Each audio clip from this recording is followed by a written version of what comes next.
Hello everyone.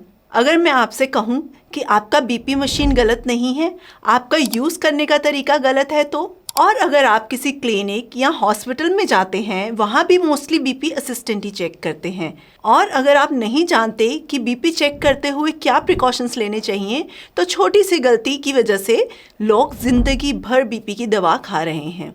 आज मैं आपको सिखाऊंगी बीपी चेक करने का परफेक्ट तरीका जो मोस्टली लोग गलत करते हैं। अगर आपको या आपके घर में किसी को भी बीपी कभी हाई या लो आया है तो ये वीडियो स्किप मत करना, क्योंकि आज के बाद कभी भी बीपी रीडिंग गलत नहीं होगी। सबसे इम्पॉर्टेंट बात है, अगर आप घर पे डिजिटल मशीन से बीपी चेक करना चाहते हैं तो आपको सबसे पहले एक अच्छी अप्रूव्ड सर्टिफाइड डिजिटल मशीन लेनी है। जब आप बीपी चेक करें तो मशीन पूरी तरह चार्ज होनी चाहिए, या बैटरीज वाली मशीन है तो वो भी चार्ज हो।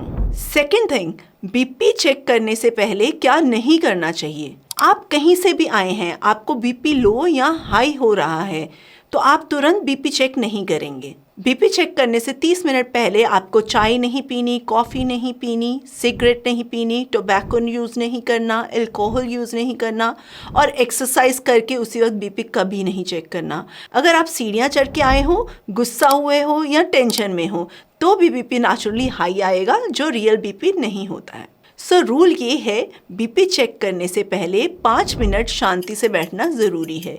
इवन अगर आप किसी क्लिनिक में भी वॉक करके गए हैं तो बीपी आप 5 मिनट रेस्ट करके ही चेक करेंगे। थर्ड थिंग, आपका सही पोजीशन क्या होना चाहिए। अब आप ध्यान से सुनिए, क्योंकि 70% लोग यही गलती करते हैं। करेक्ट पोजीशन क्या है? कुर्सी पर सीधा बैठना है, पैर ज़मीन पर फ्लैट होने चाहिए, लेग्स क्रॉस नहीं होने चाहिए, पीठ चेयर से लगी हुई होनी चाहिए, हाथ टेबल पर रखिए, अपनी हथेली ऊपर की तरफ होनी चाहिए, हाथ और दिल का लेवल एक होना चाहिए। अगर हाथ नीचे लटका हुआ है तो बीपी हाई आएगा, और अगर हाथ ऊपर है तो बीपी कम आएगा। फोर्थ चीज़, कफ का साइज़।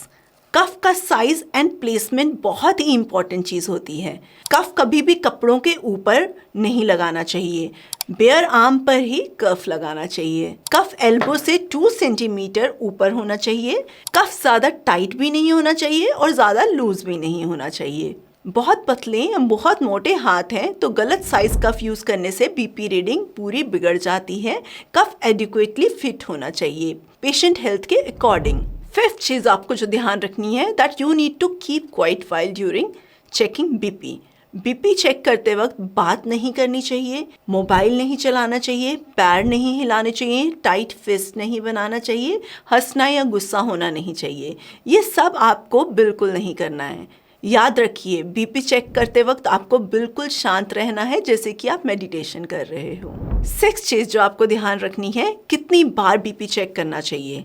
एक रीडिंग पर कभी भी भरोसा मत कीजिए। बीपी हमेशा 2 बार चेक करिए। दोनों रीडिंग लेने के बाद जो एवरेज होता है उसको आप बीपी रीडिंग मानिए। अगर आपने पहली बार बीपी चेक किया है और बीपी हाई आया है तो ज़्यादा पैनिक होने की ज़रूरत नहीं है। आप हमेशा रिपीट चेक बीपी ज़रूर करिए। 7 पॉइंट्स से ज़्यादातर लोग पूछते हैं कि कौन से हाथ में बीपी चेक करना चाहिए। यूजुअली लोग राइट हैंडेड होते हैं तो लेफ्ट हैंड में बीपी चेक किया जाता है, लेकिन अगर आप पहली बार बीपी चेक कर रहे हैं तो दोनों हाथों में बीपी चेक करिए। जिस हाथ में बीपी ज़्यादा आता है फ्यूचर में हमेशा उसी हाथ में बीपी चेक करिए। 8th पॉइंट, टाइम क्या होना चाहिए बीपी चेक करने का। हमेशा आपको मेडिसिन खाने से पहले बीपी चेक करना है। To maintain the proper record of the BP आप मॉर्निंग बीपी भी लीजिए और इवनिंग बीपी भी लीजिए। सुबह उठते ही कभी भी तुरंत बीपी चेक नहीं करना है, थोड़ा रिलैक्स करना है फिर बीपी चेक करना है। 9th चीज़, बीपी डायरी मेंटेन करना। एक छोटी सी आदत और उसका बड़ा फ़ायदा। अगर आप बीपी पेशेंट हैं तो एक सिंपल काम आपकी मेडिसिन को कम करवा सकता है।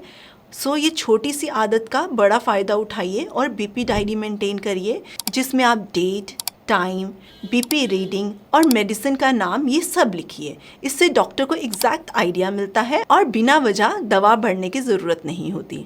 और इम्पॉर्टेंट बात, अगर आपका बीपी हाई आता है तो इसको सीरियसली लीजिए, डॉक्टर से अपॉइंटमेंट लेके ट्रीटमेंट प्लान लीजिए, because high BP is an emergency condition. BP आपकी कार्डियोवास्कुलर हेल्थ डिसाइड करता है। सो आपका हार्ट हेल्दी रहे, इसके लिए आपका बीपी ठीक रहना बहुत ज़रूरी है। तो दोस्तों बीपी मशीन से ज़्यादा बीपी चेक करने का तरीका इम्पॉर्टेंट होता है। गलत तरीके से बीपी चेक करेंगे तो गलत डायग्नोसिस बनेगा, गलत दवा दी जाएगी और अननेसेसरी टेंशन क्रिएट होगी। अगर आप चाहते हो कि बीपी सच में कंट्रोल में रहे तो आज से ही सारे स्टेप्स फॉलो करें। अगर आपको ये वीडियो यूज़फुल लगा तो इसको लाइक ज़रूर करिए, शेयर कीजिए अपने पेरेंट्स और एल्डर के साथ, और ऐसे ही हेल्थ रिलेटेड वीडियोज़ देखने के लिए सब्सक्राइब करिए इस चैनल को। मिलते हैं नेक्स्ट वीडियो में। Till then stay healthy, stay aware.